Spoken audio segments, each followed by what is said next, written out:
আমরা যতই সাকিব আল হাসানকে ভুলে থাকতে চাই না কেন, তিনি তার ক্রিকেটীয় সামর্থ্যের মাধ্যমে আবার তিনি আমাদের স্মরণে চলে আসেন।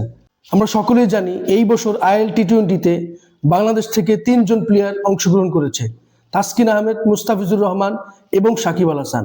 তবে সাকিব আল হাসান এমআই এমিরেটসে অংশগ্রহণ করলেও শুরুর দিকে তিনি ম্যাচ পাননি। 2-1টা ম্যাচে সুযোগ দেওয়া হলেও পরবর্তীতে সাকিব আল হাসানকে আবারও বাদ দেওয়া হয়।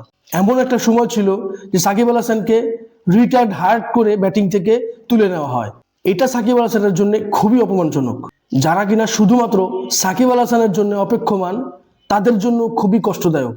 যাই হোক, পরবর্তীতে সাকিব আল হাসান যখন দলের সুযোগ পেলেন, তিনি তার পারফরমেন্সের মাধ্যমে দলে তার জায়গাকে পুক্ত করলেন এবং একটা ম্যাচে সাকিব আল হাসান বল হাতে 3 উইকেট নেন এবং ব্যাট হাতে 15 রান করে দলের জয়ে গুরুত্বপূর্ণ ভূমিকা রেখে ওই ম্যাচে ম্যান অফ দ্য ম্যাচ হন। যাই হোক, গতকাল এমআই এমিরেটস এবং আবুধাবি নাইট রাইডার্স ফাইনালের জন্য নকআউট গেমে অংশগ্রহণ করে। এই ম্যাচে এমআই এমিরেটস টস জিতে ফিল্ডিং এর সিদ্ধান্ত নেয়।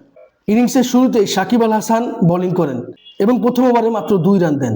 যাই হোক, এমআই এমিরেটসের বোলারদের সামনে আবুধাবি নাইট রাইডার্সের ব্যাটসম্যানরা খুব বেশি ভালো পারফরমেন্স করতে পারেননি, যার ফলে নির্ধারিত 20 ওভারে 8 উইকেট হারিয়ে 120 রান করতে সক্ষম হয় এবং এই ম্যাচে সাকিব আল হাসান 4 ওভারে 20 রান দিয়ে গুরুত্বপূর্ণ ভূমিকা রাখেন।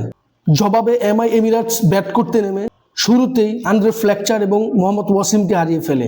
তবে এমআই এমিরেটসের অধিনায়ক Kieron Pollard high pressure game এবং অভিজ্ঞতার বিচারে সাকিব আল হাসানকে মাঠে নামান এবং পুরো টুর্নামেন্ট জুড়ে সাকিব আল হাসান হয়তো বোলিংয়ে পারফরমেন্স করেছেন, বাট ব্যাটিংয়ে তার থেকে কোনো ভালো পারফরমেন্স দেখা যায়নি। যাই হোক, সাকিব আল হাসান টম বেন্টনের সাথে লম্বা পার্টনারশিপ করেন এবং আক্রমণাত্মক 24 বলে 38 রানের লড়াকু ইনিংস খেলেন এবং দলের জয় নিশ্চিত করে মাঠ ছাড়েন এবং 7 উইকেটের বিশাল ব্যবধানে এমআই এমিরেটস আবুধাবি নাইট রাইডার্সকে হারাতে সক্ষম হয় এবং এই ম্যাচে ম্যান অফ দ্য ম্যাচ হন বোলিং ব্যাটিং উভয় ক্ষেত্রে দুর্দান্ত পারফরমেন্স করা সাকিব আল হাসান। তার মতো ক্রিকেটারের কাছ থেকে নকআউটের মতো হাই প্রেসার গেমে পারফরমেন্স সব টিম চাইবে।